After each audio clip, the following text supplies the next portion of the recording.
Assalomu alaykum demang hech qachon. O'lim tilayman degani.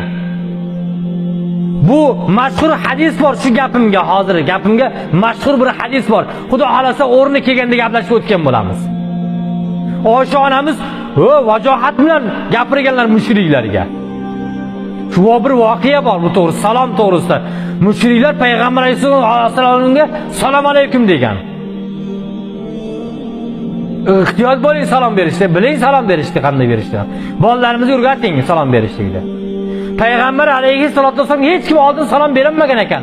Qani hech kim oldin salom berilmagan ekan. Bizga salomni kutib olamiz-da biz. Salom mavqiga qarab bo'lyapti hozir taqsirlar. Salom mavqiga qarab bo'lyapti. Mavqi balandroq bo'lsa yaxshiroq salom beriladi. Ko'proq kishi salom beradi. Katta kishi ham salom beradi. Lekin mavqi pastroq bo'lsa-chi, barakatli kichkina ham salom bermaydi-da. Rasululloh sallallohu alayhi vasallam mavqi qanaqa bo'lgan? Rasulullohning mavqiga teng bo'lgan shaxs bormi? Men tengman deya oladigan shaxs bormi? Lekin payg'ambar alayhissalom salomni kutmaganlar. Biz salom kutamiz endi. Qani salom deb qo'yamiz ham mustaqil. Koygon qo'yamiz tag'in. Salom bermaysanmi? Qanaqa bo'lasan o'zi deb qo'yamiz.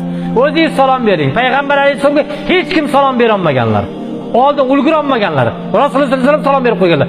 Rasulullohning mavqei tushib qoldimi? Go'yoki bizda katta mavqeilariga kichkina mavqelar salom berish kerak-da. Unaqa gap yo'q, taqsirlar. Rasululloh hammaga salom beraverganlar, mavqelar tushib qolganmi?